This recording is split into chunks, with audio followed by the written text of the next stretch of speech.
Pattern, Price and Time Using Gann Theory in Technical Analysis by James A. Hiercyk. Book has total 12 chapters. Chapter 1 deals with why patterns, price and time. Chapter 2 is about who was W.T. Gann. Then chapter 3 was Gann Theory in a nutshell. It involved the basics of Gann Theory, the law of vibration, then pattern, price, time, then squaring the price range with time. Chapter 4 is about chart basics. It involved Gann format charts, then proper chart construction, then charting programs and types of charts, etc. Now chapter 5 is about patterns, trend indicator charts. It involves minor trend indicators, then intermediate trend indicator, then main trend indicator.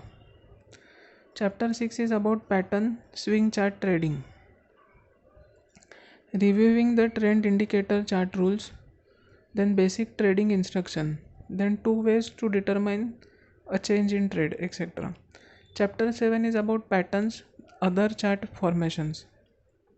It involves double bottom, then double top, then prolonged rally or a break rule, then balancing swings, then signal tops and signal bottoms, and other important formations.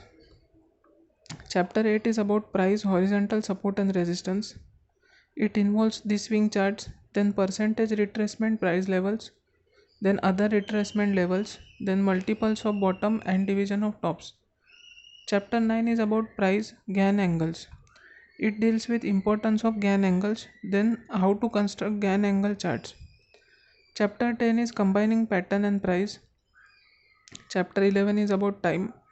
It involves natural cycles, then anniversary dates, seasonality, then swing charts, square charts, etc.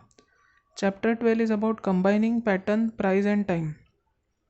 It involves first the intermediate trend indicator, then signal bottom, the first leg up, then Gann angles, then percentage retracement zones, time indicators, the forecast, etc. So this is last chapter, that is combining pattern, price and the time.